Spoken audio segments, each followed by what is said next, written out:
Olá, amigos, amigas. Vocês me conhecem já há algum tempo, o professor Legene Mirhan, sociólogo, professor universitário aposentado, atualmente exercendo a função de escritor e comentarista internacional em TVs de streamer, né?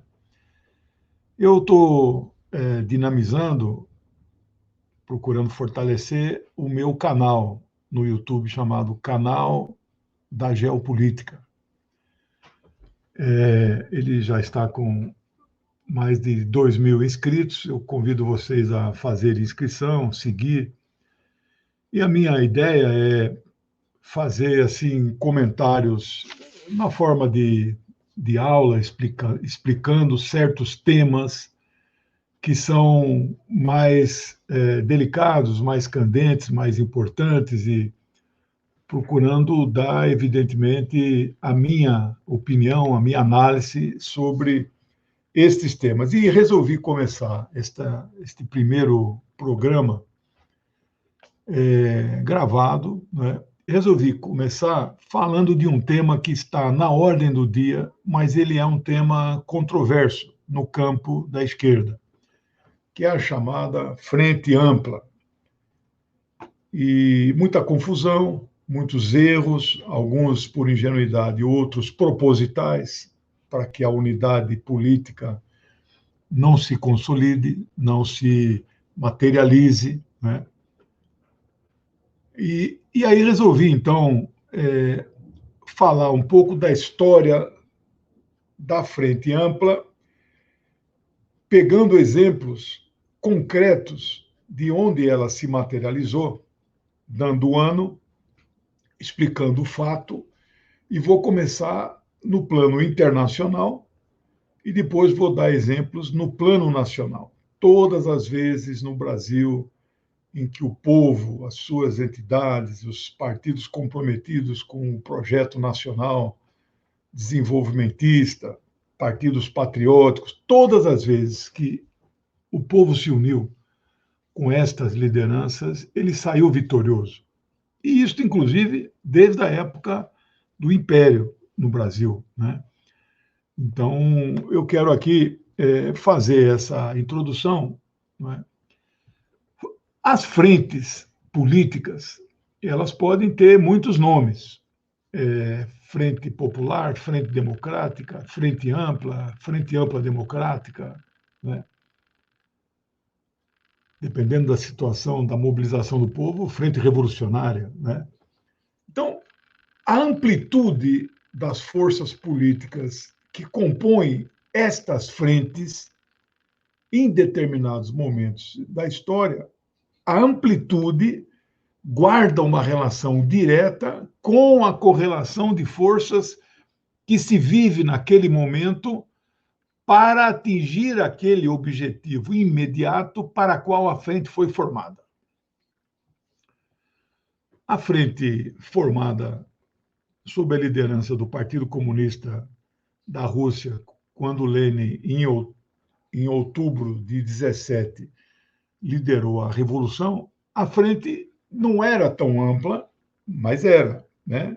Campesinato, partidos ligados ao campesinato, ao proletariado, mas ela não precisava ser tão ampla, evidentemente, porque ela já tinha a hegemonia, o comando, o controle do próprio Partido Comunista, né? Mas em outros momentos da história, que eu vou inclusive exemplificar, a amplitude das forças ela aumenta muito. A segunda observação importante a ser feita é que a frente ao que eu me refiro, frente política, são formadas em determinados momentos da história e têm apenas um objetivo imediato: derrotar algum inimigo, derrotar algum projeto de lei, não é? Estas frentes não são frentes eleitorais, que são formadas, que na verdade não é frente, na verdade é coligação, né? A coligação que apoiou Lula em 89 a primeira eleição direta no Brasil chamava Frente Brasil Popular, mas, na verdade, era uma coligação. Juridicamente, registrou-se uma candidatura a presidente pelo Partido dos Trabalhadores, Luiz Inácio Lula da Silva, coligado com o PCdoB e PSB. Então, nós temos... Esta era uma frente eleitoral, tinha um programa de governo, almejava a conquista do poder político no Brasil. Mas eu vou dar exemplos históricos aqui de outro tipo de frente, a frente política formada com um objetivo concreto num determinado momento da história, que é o que nós precisamos formar neste momento para derrotar o fascismo que vigora no Brasil desde janeiro de 2019, né? Então, é isso que eu quero mostrar para vocês, e vou começar sobre os exemplos históricos. E o exemplo mais histórico que nós podemos dar, eu começo lá na China, que era a República da China, em 1931, uma república jovem, havia sido fundada havia apenas 20 anos, por Sun Yat-sen, que é considerado uma espécie de pai fundador da nação chinesa moderna, né? Uma pessoa progressista, não era de esquerda, muito menos comunista, pertencia a um partido político chamado Kuomintang, cuja sigla era KMT. Ele funda em 1911, é eleito o primeiro presidente provisório da China, República da China, e fica pouco tempo, depois tem outros presidentes que virão depois dele, mas ele destitui, derruba, ele encerra o período do Império Chinês, da monarquia, né, dinastia Qing. E o último imperador, chamado Pu Yi. Ele, então, deixa de ser imperador. 20 anos depois da instauração da República, estavam em conflito dentro da China, praticamente uma guerra civil. De um lado, esses chamados nacionalistas do Kuomintang, Sun Yat-sen já tinha morrido, quem comandava o KMT era Chiang Kai-shek, um homem de direita, né? Até um certo período histórico não era anticomunista, né? O Partido Comunista da China foi fundado 10 anos depois da República, em 21, cujo aniversário de 100 anos nós comemoramos este ano, dia 1º de julho de 1921. Comemorações no mundo inteiro, muita festividade. Entre 21 e 27, havia uma certa convivência pacífica entre os comunistas e o Kuomintang, até por orientação do Partido Comunista da União Soviética. O PC soviético, a Internacional Comunista, orientava até entrar no Kuomintang com a perspectiva de ganhar a sua direção para ele se aliar e coligar com o Partido Comunista. Isso durou até mais ou menos 1927. A partir daí, Chiang Kai-shek rompe essa certa estabilidade, essa certa convivência política e passa a perseguir os comunistas, que aí, a partir de 27, isso vai durar até a Revolução em 1949, passa a haver conflitos, uma guerra civil mesmo, né?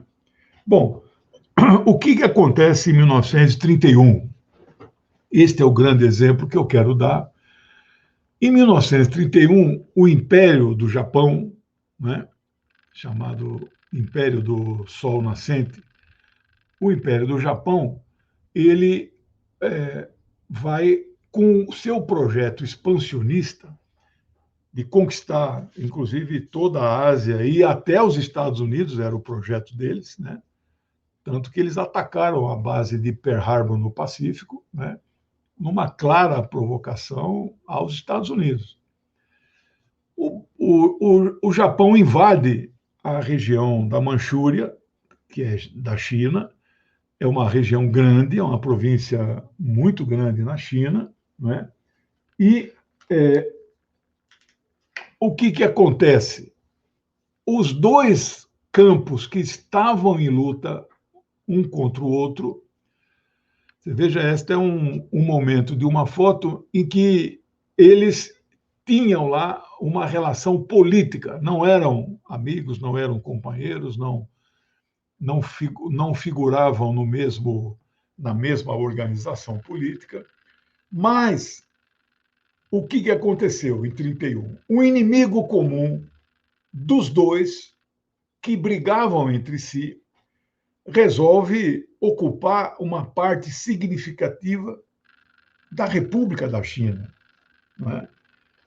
Isso feriu, evidentemente, os brios aí nacionalistas dos chineses contra essa agressão japonesa. Né? Era imperador do Japão Hirohito, né? Chamava República do Sol Nascente, né? E ele era o imperador, praticamente Deus, assim, era venerado, né? Nesse momento, há uma proposta de conciliação entre as duas forças que estavam em guerra física, né? Ambos os lados tinham exércitos montados. Um era o exército do país, que era o exército da República da China. O outro era o exército que chamava Exército Vermelho no começo, que Mao Tse-tung foi designado pelo Comitê Central a comandar o exército, a estruturar o exército. 1927, ele já era aqui fundador do partido, ideólogo, construtor do partido, era daquele núcleo mais duro ali, chamado Comissão Permanente. E este Exército Vermelho, posteriormente, vai virar Exército de Libertação Popular, que é o nome que tem até hoje as Forças Armadas Chinesas, que são 5 Forças Armadas e não só 3. Então, há uma proposta de unir forças, não é? Marchando que mesmo separadamente e golpeando o mesmo inimigo de forma conjunta. Né? O Chiang Kai-shek não concordou com a proposta, resistiu muito a isso. Conta a história que os seus generais, o alto comando do exército oficial da China, chegou a prendê-lo numa residência, assim, tipo prisão domiciliar, porque ele não concordava com a negociação feita com os comunistas. Ele era já visceralmente anticomunista. Mas não prevaleceu a posição dele. Prevaleceu a posição do alto comando da República da China, que não se via em condições de derrotar o inimigo da China, que é o Japão, era o Japão, o Império do Japão, né? E precisou buscar, então, a ajuda de guerrilheiros que almejavam tomar o poder político no país. Não é? Então, este é um primeiro exemplo que eu quero deixar aqui. Eu acho muito educativo isso, como um exemplo até drástico, porque nós não estamos falando de uma frente política. Neste caso, é uma frente absolutamente militar. Qual era o único programa que unificava as duas forças? Era expulsar o Japão da China. Né? Então, havia então uma concordância, uma consonância. Né? E não precisava eles estarem integrados. Cada um tinha a sua estrutura. Isto aconteceu e vigorou por 14 longos anos, até 1945, quando, com a ajuda do Exército Vermelho, aí o Exército Vermelho soviético, o Japão foi definitivamente expulso do território chinês. Né? Aquele mar que banha ali a China chama Mar do Sul da China, que atravessando ali chega no Japão, mais para frente chega na Austrália, Nova Zelândia, ali é o Pacífico, né? Que é o maior oceano.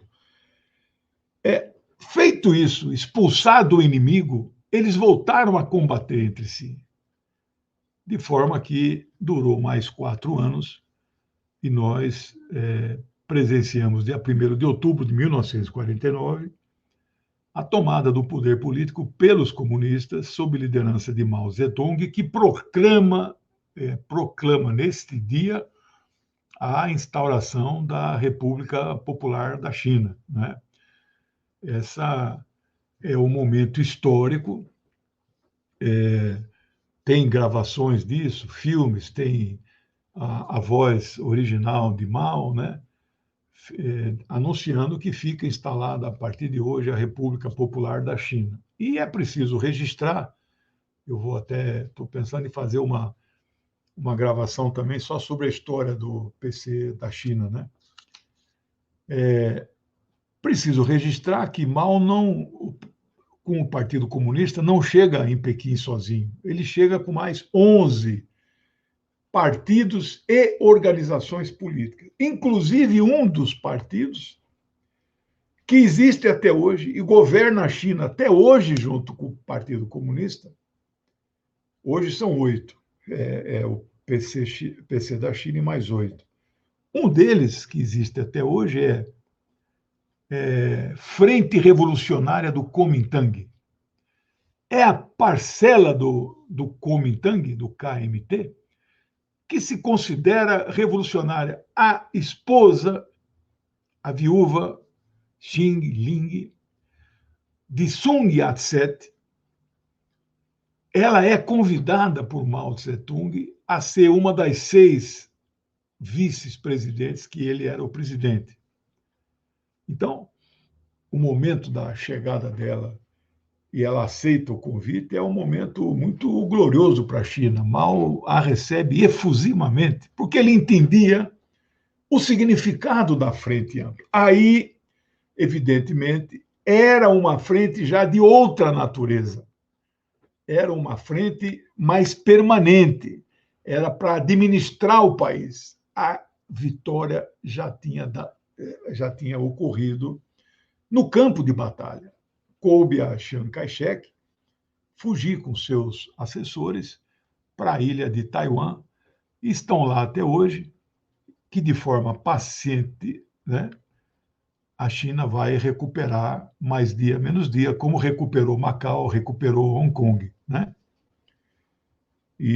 Então, este eu acho muito bonito, muito elucidativo, muito educativo, né, este exemplo. O segundo exemplo, nós vamos passar para a época da Europa, começando, né, pela Alemanha.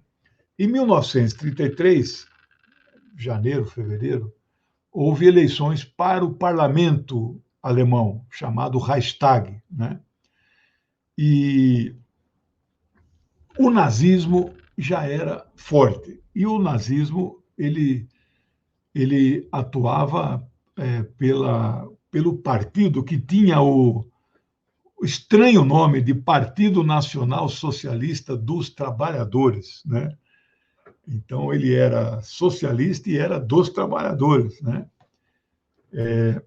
Que era Hitler que fundou, que é o Partido Nazista, cuja essência era implantar na Alemanha um Reich, que, segundo eles, duraria 1000 anos, né? E fechar o poder político, perseguir judeus, perseguir comunistas. Esta eleição parlamentar, Hitler faz 45% dos votos. Ele quase atinge sozinho a maioria, de um total de 620 deputados, ele faz 298. Esses números, vocês não se apeguem a eles, porque posso me equivocar em algum número aqui e ali, mas ele consegue facilmente a maioria porque ele faz aliança com um partido pequeno chamado Partido Conservador Alemão, né? Agora, ele teve 18 milhões de votos. Os outros 2 partidos, políticos mais importantes e mais fortes da Alemanha era o Partido Social Democrata, né, e o Partido Comunista da Alemanha, né. Eles dois somados, os seus votos deu 11 milhões e Hitler sozinho 18 milhões. Então, comunistas e sociais-democratas que brigavam muito entre si, né, nunca saíram sozinhos, porque os comunistas faziam oposição aos sociais-democratas que governavam a Alemanha de 1920 até aquele período, 1933. O presidente da Alemanha, Paul von Hindenburg, é considerado um herói da Primeira Guerra, nunca foi um homem progressista, mas apoiava a República de Weimar. Weimar era uma região onde a Constituição da Alemanha foi escrita. É provavelmente a Constituição mais progressista da história da Alemanha. Muitos dos seus dispositivos prevalecem até os dias atuais. Então, Hindenburgo tinha a missão, naquele momento, de indicar o chanceler. Chanceler, que em muitos países é equivalente a ministro das Relações Exteriores, lá na Alemanha, chanceler é o primeiro-ministro, né? Hindenburgo hesitou muito, resistiu, né? Mas foi convencido sob o argumento que nós já ouvimos muito nos dias atuais, né? Quando nós relembramos que a burguesia apoiou este fascista no poder em 2018, né? Inclusive, alguns jornais publicaram editoriais dizendo escolha difícil entre um professor e um nazista, e um fascista, né? Disseram para Hindenburgo, pode nomear o cara, tranquilo, nós controlamos o cara. O parlamento segura, né? Não passaram 2 meses, ele fechou o parlamento e fechou sobre um argumento. Houve um incêndio criminoso no Reichstag. Ele prontamente acusou os comunistas de terem feito o incêndio. E evidentemente que não foi um nazista, né? É a chamada falsa bandeira, né? False flag. E foi o pretexto para ele endurecer, para ele fechar, para ele perseguir, para ele pôr na clandestinidade todos os partidos políticos. O Partido Comunista da Alemanha tinha uma visão do modo de ver de um leninista como eu, marxista-leninista, uma visão sectária, ultra-esquerdista e sob influência do pensamento de Leon Trotsky, do trotskismo, mesmo o partido sendo radicalmente contra Trotsky. Aliás, o movimento comunista internacional, verdadeiramente marxista-leninista, é anti-trotskista. Se Marx venceu a batalha ideológica no século XIX contra o anarquismo, Lenin vence a batalha contra o trotskismo no início do século XX, né? Isso é um ponto pacífico. Mas o Partido Comunista da Alemanha tratava os sociais-democratas como sociais fascistas. Olha a forma carinhosa como os comunistas tratavam os sociais-democratas. Só podia dar no que deu, né? Bom, isto será modificado, esta concepção. Vai haver uma mudança de rota no movimento comunista internacional, MCI, a partir de agosto de 1935, 2 anos depois, que a Alemanha já então era uma ditadura plena, né? Direitos políticos, zero. Liberdade, zero.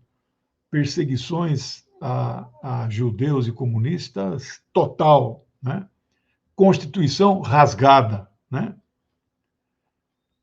Em 1935, em agosto, é convocado o 7º Congresso da Internacional Comunista, que se realiza, evidentemente, lá em Moscou, sob o comando do seu secretário-geral, George Dimitrov.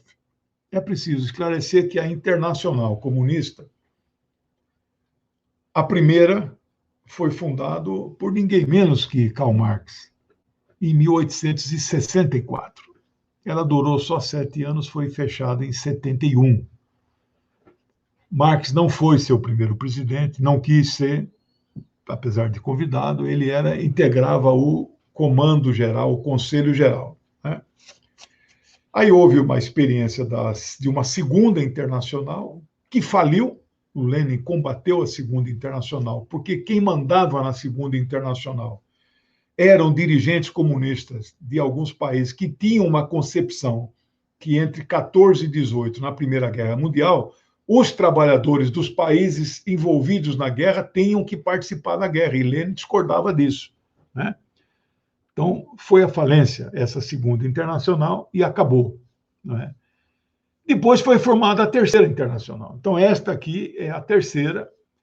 A numeração dos congressos, eles, então, sendo o primeiro aquele de Marx, de 1864. Dimitrov era um grande comunista, né? Marxista-leninista, fiel aos princípios, né, de Lenin. Ele, então, faz o informe político, e Congresso dos Comunistas é assim, o presidente ou secretário-geral do partido, ele faz o informe político, dá as orientações, quer dizer, ele pauta o Congresso, e a partir daí os debates são feitos a partir a partir deste informe. Todo mundo recebe, né? Cópia. Naquela época não tinha fotocópia, mas eles imprimiam, né? E esse assunto foi debatido. Qual foi a essência do informe, do pensamento que Dimitrov expressou e que foi aprovada? Né? Avaliava-se que os trabalhadores, o proletariado na Europa estava muito mobilizado e tinha um potencial revolucionário para, inclusive, fazer revoluções em alguns países, né? Que historicamente se mostrou que não era verdade. No entanto, o inimigo principal a ser combatido era o nazismo, era o fascismo na Itália, o nazismo na Alemanha. O mundo, naquele momento, vivia as trevas, vivia uma noite muito profunda, né? Democracia foi pisoteada, inclusive no Brasil, né? Período Vargas, houve um momento de 37 a 45, né? A última fase do governo dele, uma fase muito, né, de inspiração fascista. E eu vou chegar nesses exemplos quando falar do Brasil. Então, a Internacional Comunista aprova uma resolução longa, eu recomendo que quem puder ler, cuja essência da resolução é a formação da Frente Única Antifascista na Europa, antinazista. Isto é uma frente política formada pontualmente para atingir um determinado objetivo, um único objetivo: o fim do nazismo na Europa. Quando falo nazismo, é fascismo junto. Todos que são contra, que eram contra o nazismo, embarcam na frente, sem nenhuma discriminação de classe, de religião, de etnia, nada. Né? Burguês, proletário, e a resistência foi armada. Eram os partisanes, né? Que lutavam. Né? O Brasil mandou comunistas lutar lá. Eram internacionalistas. O partido é internacionalista. Né? Todos os partidos comunistas são internacionalistas. Solidariedade internacional. Então, nós fomos lutar lá na Europa contra o nazismo, seguindo esta orientação. Mas burgueses também participaram disso, pegaram em armas. né? Então, este é o segundo exemplo que eu quero dizer assim, que é uma frente política circunstancial formada em determinado momento da história para derrotar um determinado inimigo comum, muito forte, e que se sozinhos os comunistas não conseguiriam derrotá-lo. Comunistas e pessoas de esquerda, naquela época a esquerda era o Partido Comunista. Os sociais-democratas eram de centro-esquerda, né, de centro, né? Bom, a guerra, então, acontece a partir de 1939, a situação vai piorando na Alemanha, e a partir de 1941, Hitler vai invadir a União Soviética. Vai ser derrotado mais à frente, mas o que eu quero aqui, então, fazer um salto para dar também um outro exemplo do ponto de vista da política internacional, eu quero fazer um outro exemplo que o que aconteceu em 1943. No dia 28 de novembro de 1943, reúne-se na cidade de Teherã, no Irã, que era um país sob influência do bloco ocidental, né? Reúne os chamados três grandes na época. Três grandes antinazistas. Né? Joseph Stalin, presidente da União Soviética, secretário-geral do partido. Franklin Delano Roosevelt, presidente dos Estados Unidos da América. E Winston Churchill, primeiro-ministro, do Reino Unido, United Kingdom, né? Inglaterra, Grã-Bretanha, País de Gales, as duas Irlandas, né? E Churchill é do Partido Conservador, né? Anticomunista visceral, pró-sionismo visceral, né?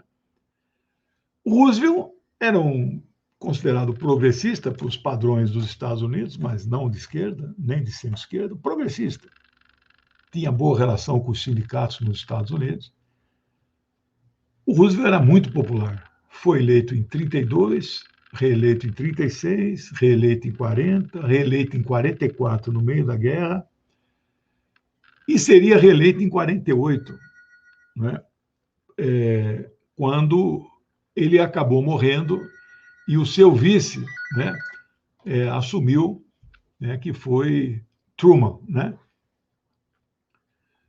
Esta reunião, nesta imagem que nós vemos, ela é de uma simbologia muito grande. Dois anticomunistas reunidos com um comunista que era, em tese, o seu inimigo, que eles também queriam destruir a União Soviética.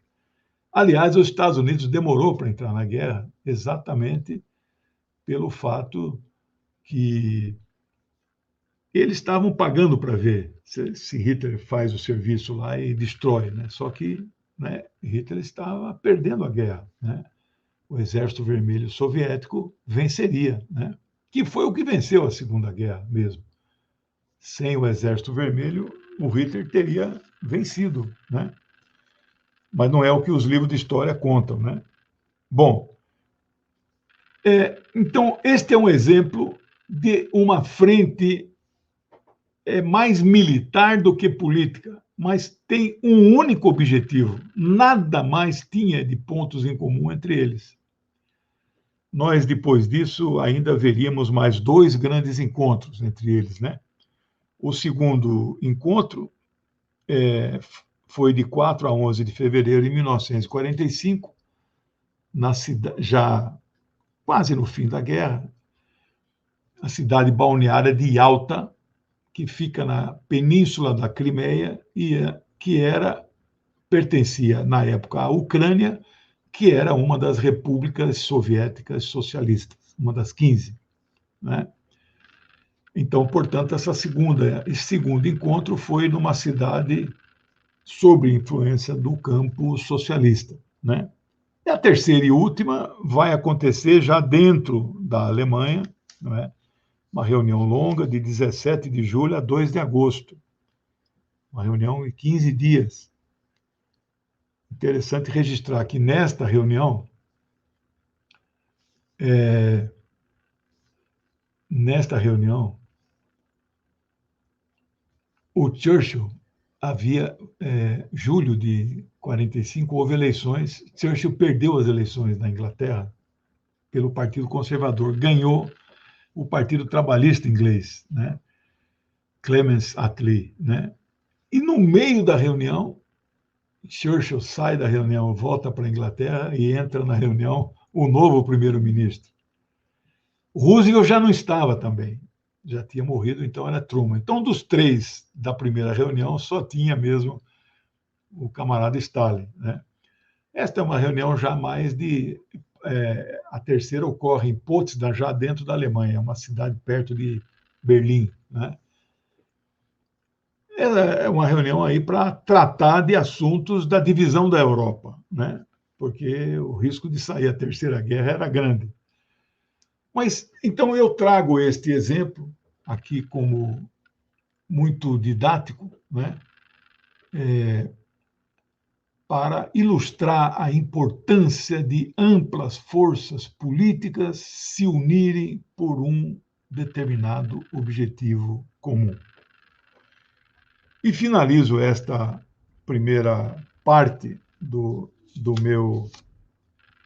da minha aula sobre frentes políticas, frente ampla. Finalizo exatamente e volto à China, 1º de outubro de 49, quando Mao chega em Pequim, ele e mais 11 partidos políticos, né, de orientações diversas, sob a liderança do Partido Comunista. Que aí, então, a frente que se formou, aí passa a ser uma frente para governar a China, né? E por que eu trago de novo o exemplo da China? Mao tinha sido já indicado pelo Comitê Central do Partido, um mês antes, em setembro, tinha sido indicado o presidente da China. Isso era ratificado num órgão que eles chamam, existe até hoje funcionando, Conselho Consultivo Político da China, né? Onde o Partido Comunista não reina sozinho. Atualmente, eu publiquei um ensaio na minha página, né, legeune.com.br, um ensaio sobre a história do Partido Comunista da China, 10 páginas, 31 notas de rodapé. Na composição atual, é o Partido Comunista mais 8 partidos. Eles que governam a China. A China não é modelo de partido único, como é a experiência soviética, foi, e como é em Cuba ainda, né? Não alterou isso ainda. Então, a China, a frente política formada é uma frente mais permanente, é uma frente ampla, né?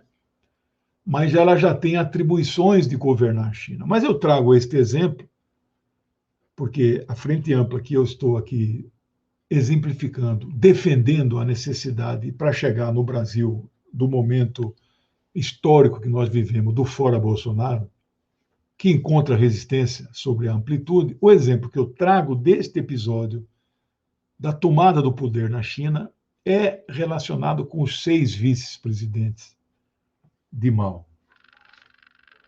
Um eu já mencionei aqui, a esposa do fundador da nação, o cara adorado na China, né?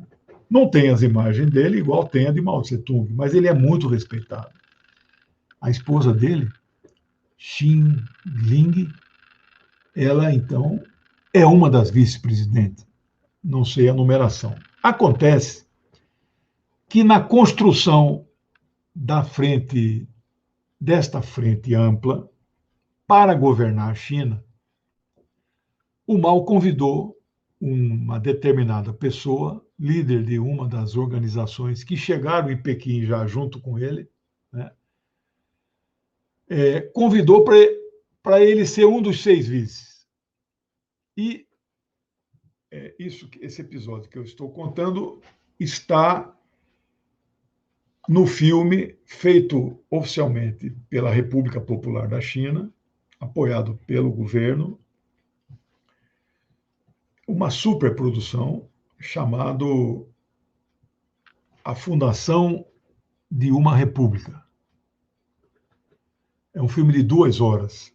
Tem no YouTube legendado, tem na minha página, no meu canal Geopolítica no YouTube, vocês podem assistir. Então, esta cena que eu vou descrever está retratado de forma com atores, evidente, mas reconstruindo a história. Então, Mao Tse-tung convida um líder de um desses partidos que não eram de esquerda para integrar um dos seus 6 vices. Ao que o dirigente responde a ele dizendo que ficou muito honrado pelo convite, mas ele não poderia aceitar aquele convite. Aí o Mao fala, mas por que isso? O que aconteceu? Ele responde, presidente, até pouco tempo eu matei comunistas, mas eu mudei de lado. Olha a situação. O que Mao responde para ele? Mao responde, o momento agora não é de ajuste de contas com o passado. O momento agora é de olhar a China para o futuro e construir a grande China, né? E consta que foi um bom vice-presidente, né? Então, estes são exemplos de frentes políticas formadas em determinados momentos da história que só engrandecem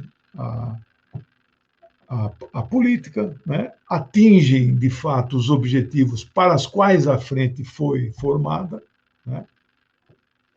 E, bom, eu finalizo aqui.